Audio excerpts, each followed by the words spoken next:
conceptual perspective to view things. People talk about it as element success, all of the elements.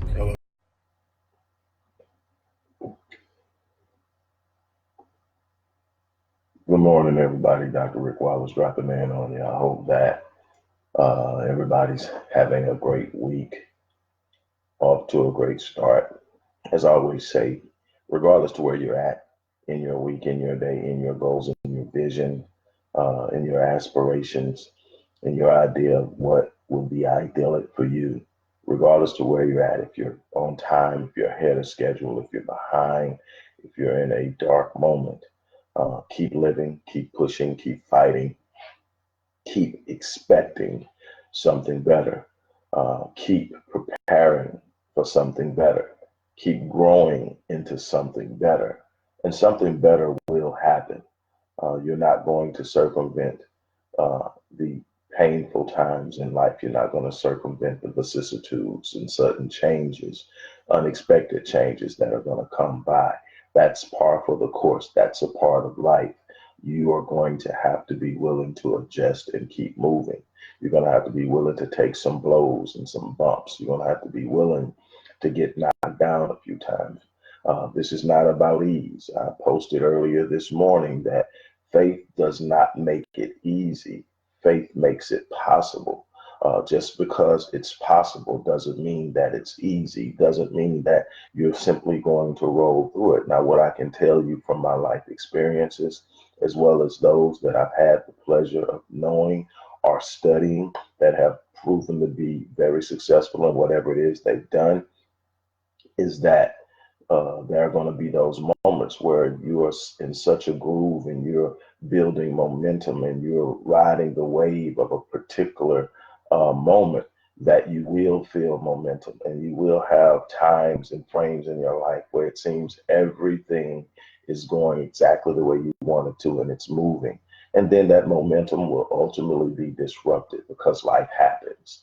You know, things happen, and I don't want to speak of anything particular, but there are a lot of things that can happen that can disrupt your thinking, disrupt your focus, disrupt the energy, and put you in a situation where you have to rebuild that momentum. That's life.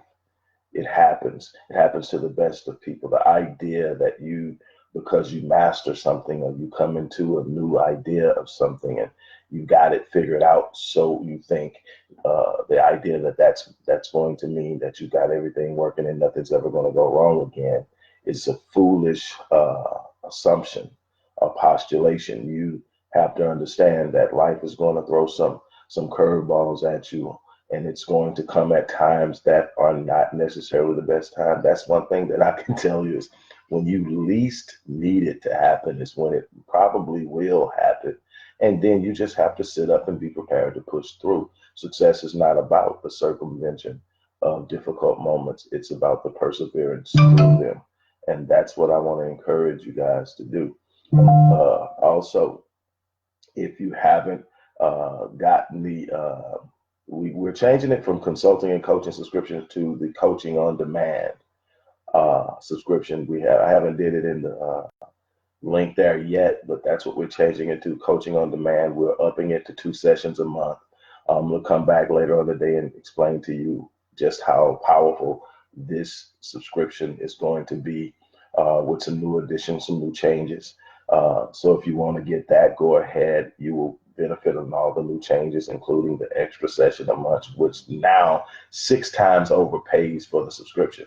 But that's not the only thing. Get the books. They are a way to pace yourself and learn. You know, especially even if you're not a reader. I love the way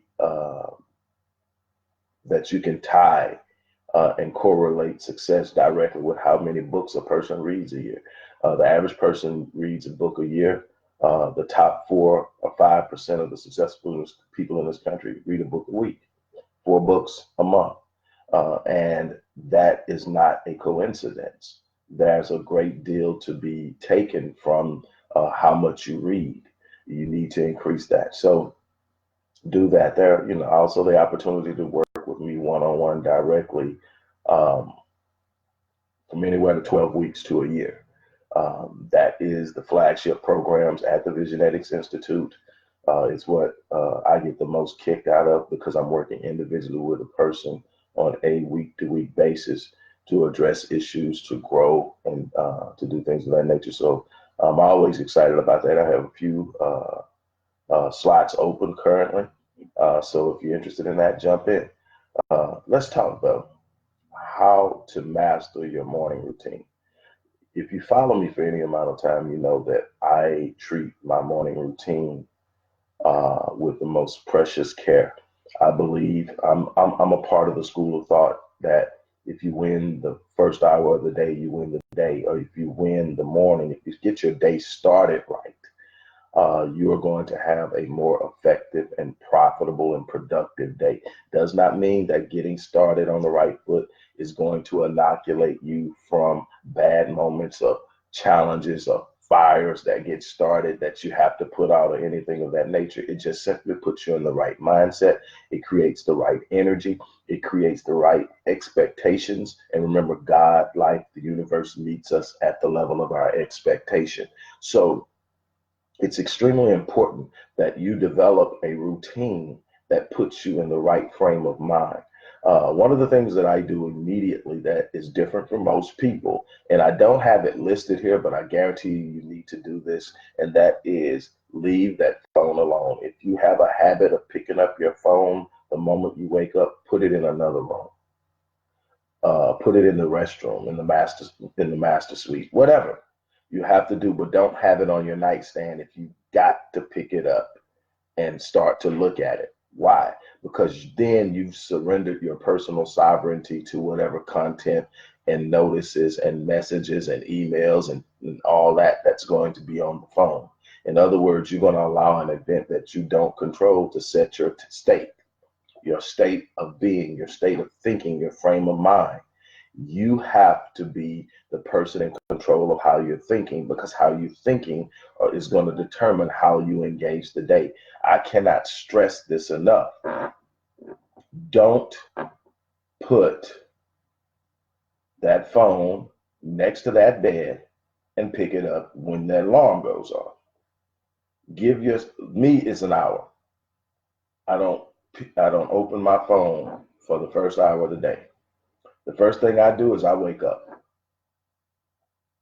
And what I want you to do is give yourself time to set your state.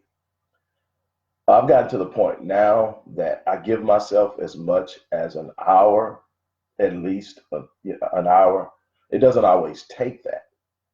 Sometimes I wake up in an unbelievable state. Matter of fact, most times I wake up in an unbelievable state. I'm expecting great things. I'm in this zone where I know great things are going to happen.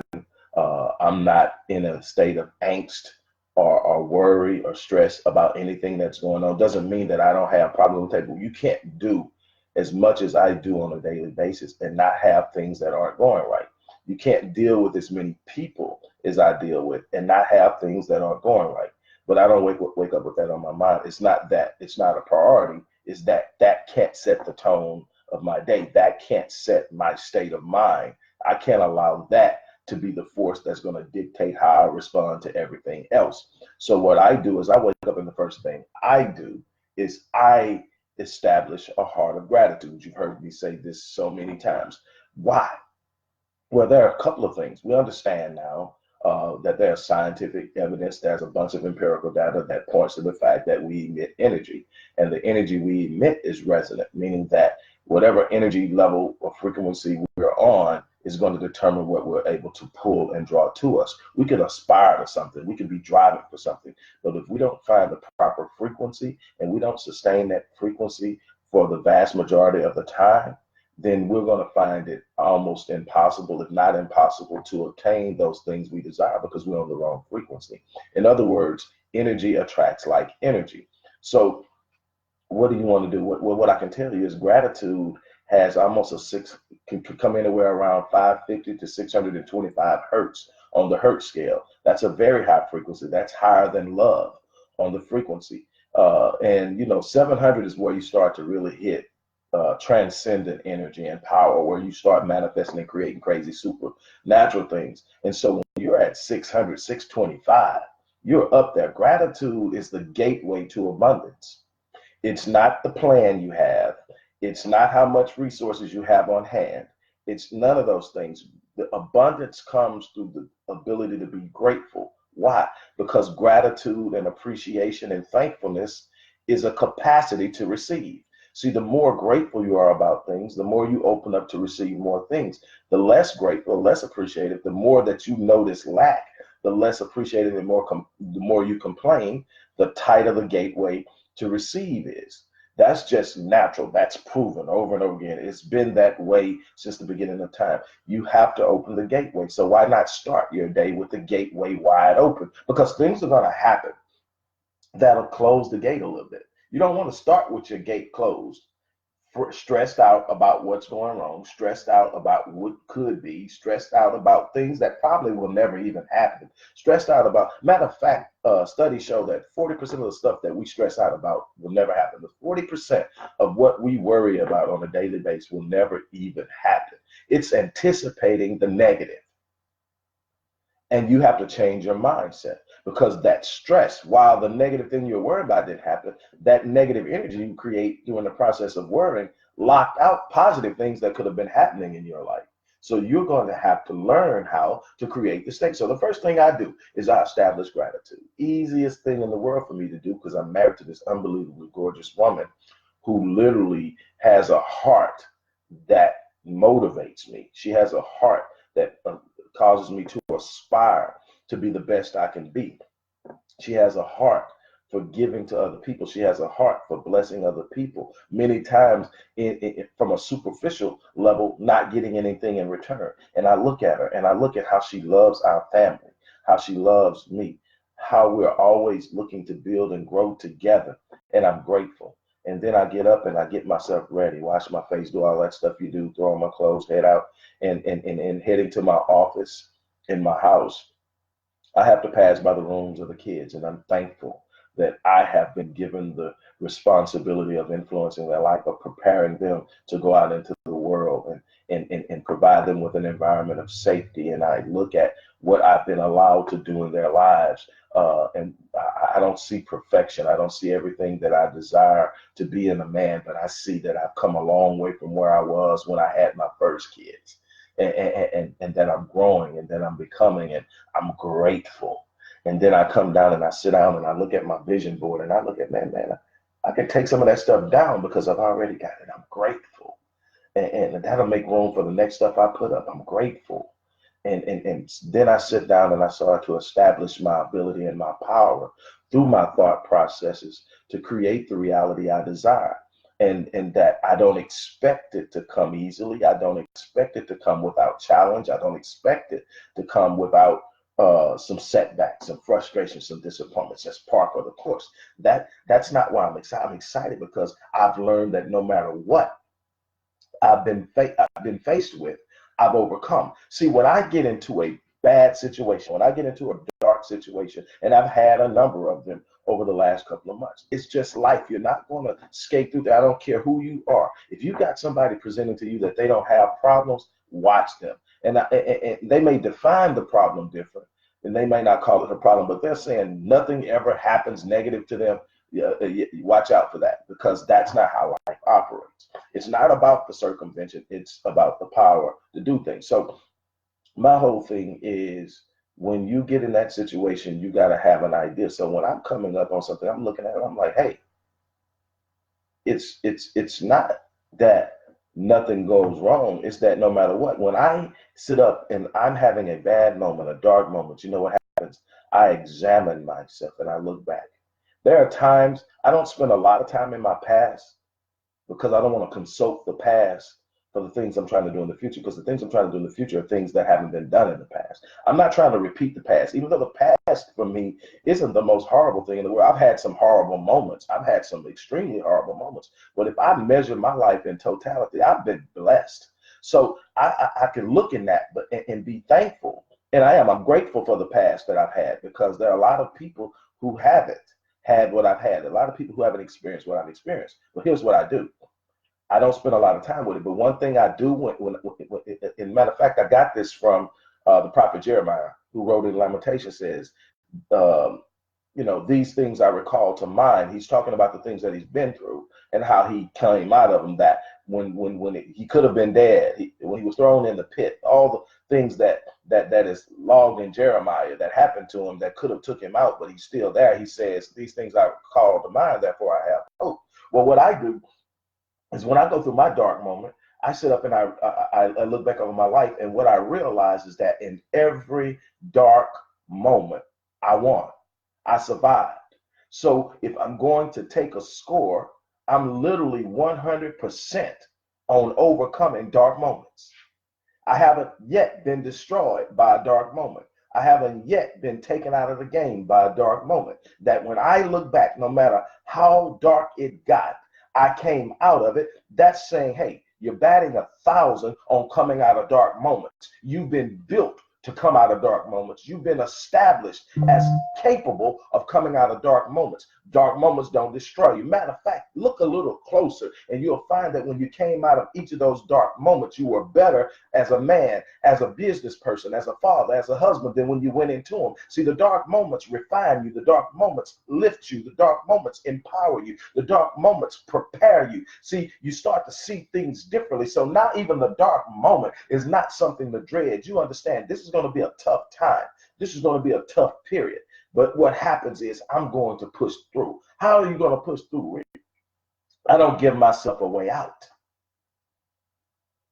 I've been asked on more than one occasion, do you have a plan B? Absolutely not. Well, you should have a plan B. Everybody should have, no. I should be flexible in how I approach it. I may have to change strategies. I may have to make new partnerships. I may have to do things a little differently. But if I say I'm starting the business is getting started, or I'm going to die trying. Why shouldn't I have a plan B? Well, plan B makes plan A obsolete. Why? Because the moment that plan A becomes difficult and painful, and it will, the moment that plan A challenges you and puts your back against the wall, and it will, you are going to automatically revert to plan B. But if there is no plan B and you have committed your mind to say, what I have started, I am going to finish, I am going the distance, absolutely nothing is going to stop me. I am relentless. I will persevere. When you make up in your mind to do that, there's something about the world and the universe that responds to that determination and that faith. Like I said, faith doesn't say it's easy. Faith says it's possible.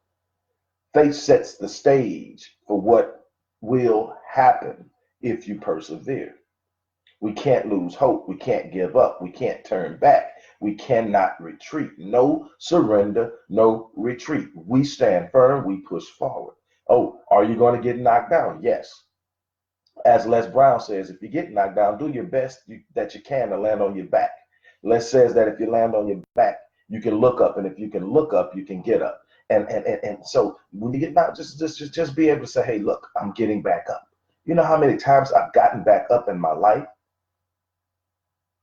And there's a sense of accomplishment in getting back up. There's a sense of accomplishment in getting back up.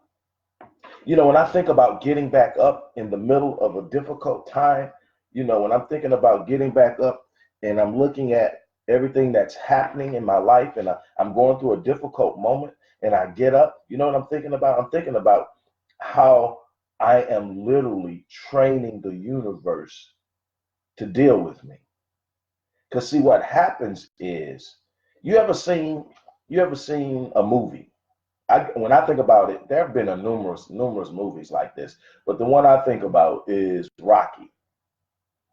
The first one, where he's fighting Apollo Creed. Yes, it's a movie, but it points to something. It's a life principle. It's there. And if you know the story about what it took for Sylvester Stallone to actually come up with the money to do Rocky, a movie that basically thrust him into eternal wealth. And it was the basis of all the stuff he did in the movies almost. He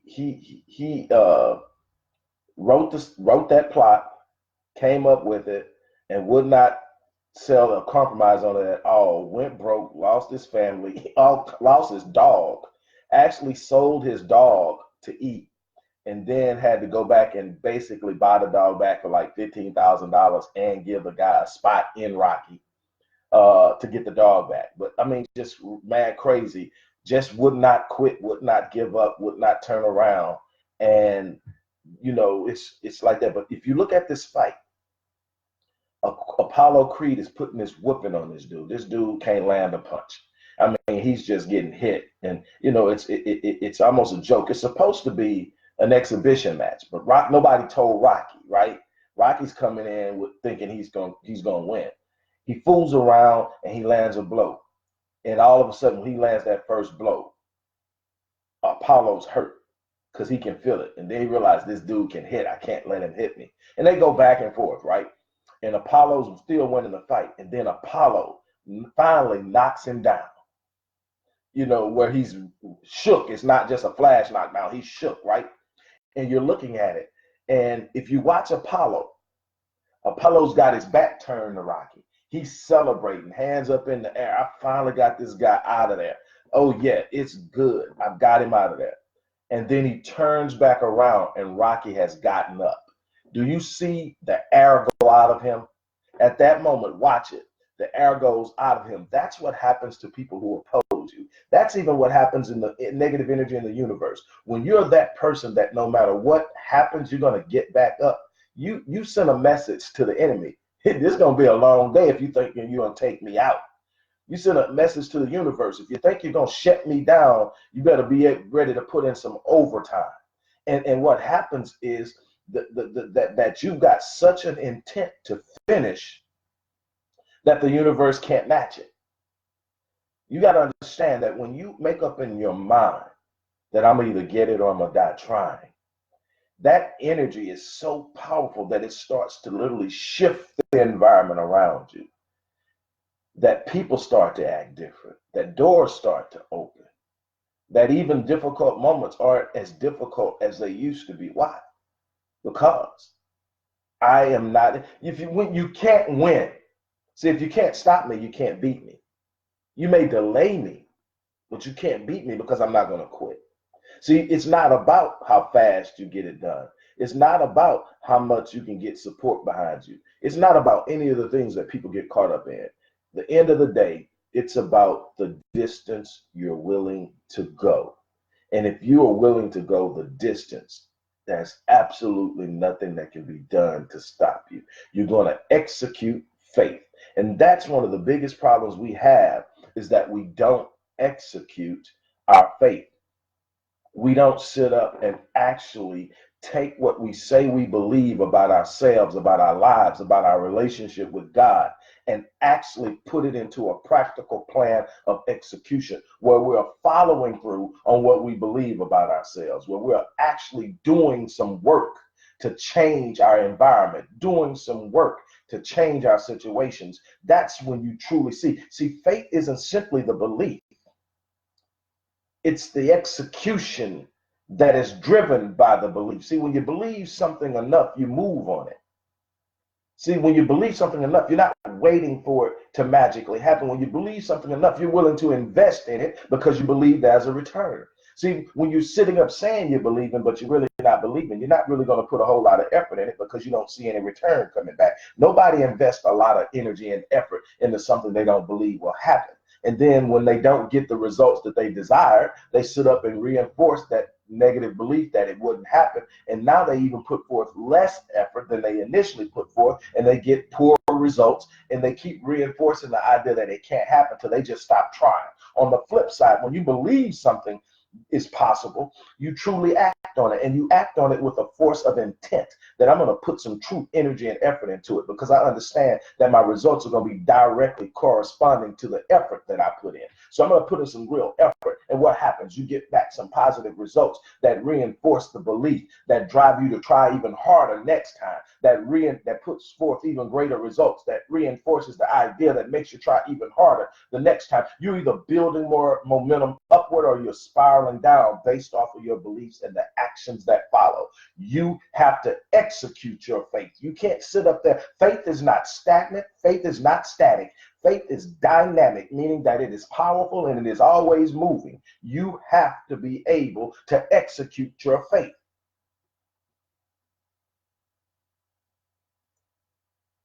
Again, be thankful for your past, but don't keep consulting it and living in it trying to predict the future. Now, if you need the faith, like I said, if you need something in the past to sit up and show you what it's like to get through something, you got plenty of records of the past that'll tell you you should have been out right there. You could have been dead right there. You should have stood up and just been totally out of the game back here. Your whole life should have been upside down and destroyed right here. But you're still standing, you're still breathing, you're still in the fight. And so that should be a wake up. But you should not rest the magnitude, the majority and the magnitude of what you're trying to do on the past. Now, you need to be connected to your future because that's where a great deal of your energy and emotion to rise is going to come from. Not on where you're at, but where you're going. So you need to have an ability to be able to manifest an imagination through your imagination what your future looks like, because that's where you're going to get the emotion and the energy. But you also got to be present in the day. Why? Because there's something that they need you to do today. And you got to have your mindset. What needs to be done today will get done today. I'm going to be committed to it. I'm not going to be distracted. I'm not going to be overwhelmed. See, a lot of people lose because the moment overwhelms them. And you look up and nothing got done today because they got caught up in the overwhelming moment, and the emotions of being overwhelmed were too much to be functional. You got to learn how to be functional in dysfunctional environments, functional in dysfunctional realities, functional in some of the darkest places. The one thing you can't give up is your functionality, because when you stop functioning, you stop moving.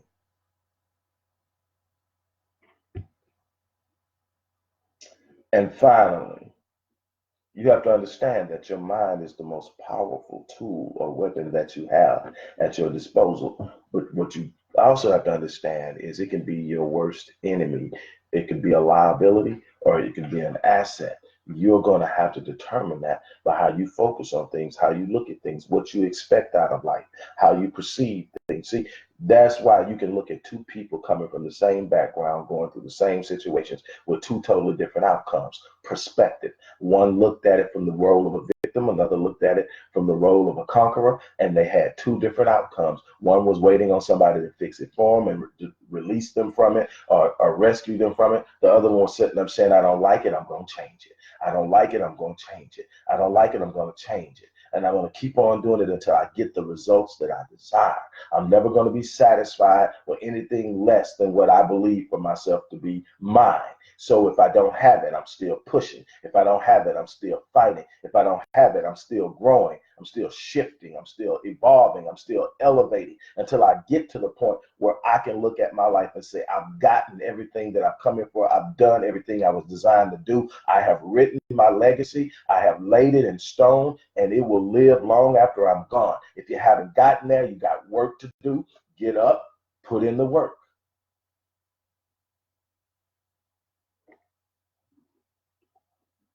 Nobody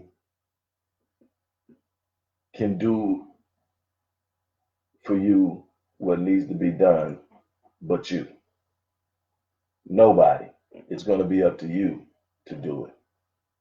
And on that note, I'm going to get ready to get out of here. Like I said, if you haven't signed up for the new subscription, it's no longer going to be the consulting and coaching subscription. It's going to be coaching on demand. It's going to have an additional, click the link and go check it out. It's going to have an additional session. So now there's two sessions that you pick when, as long as I'm available, because I'm actually going to fulfill all of these. You're not going to be passed off to anybody else. I'm going to fulfill them. But you're going to get that, and you're going to get everything else that goes along with it. Go to the site, check it out, click the link, and subscribe. If you haven't gotten the books, the last two books, book 20 and 21, they are also books 1 and 2 in the 6 books personal development series. So I'm excited about that because I'm going to start book number 3 probably in another 30 days. So I'm excited about that. But whatever you do, make a commitment to make change. Give yourself an hour. Like I said, you can do it in 10 minutes when you train yourself, when you get your mind to thinking and how it should respond to things. You can literally turn the switches on, and your mind's going to automatically take you to where you want to go. You can sit and say, okay, this isn't what I want to do. I'm going to go here, and it'll go. You can sit and say, this is not how I'm going to accept this. This is not how I'm going to view this. I'm going to view this through this lens. In your mind to go. But you got to train it. You got to condition. You got every day. You got to wake up and establish how you're going to think about something. Every day you got to wake up and establish how you're going to approach the challenges of the day. They're going to be there. Trust me. That's going to happen. Even in the best of times, you're going to have challenges. It's not the avoidance of the challenge. It's the ability to master what you are facing. It's the ability to overcome what you're facing. It's the ability to face it down and deal with it and overcome it. That's going to determine the ultimate outcome. You have a responsibility to yourself. You have a responsibility to your family. If you're married, you have a responsibility to your spouse, and ultimately, you have a responsibility to God to execute. That's my challenge. As I always say, I'm going to live my life on full so that when I leave this place, I die on me, and I'm challenging you to do the same thing. On that note, I'm out of here. Here I come, ready or not. Frank Ocean made this record hot. From a conceptual Jay sounded better than Jay. perspective, people talk Real about talk, it as I ain't throwing shots. Careful who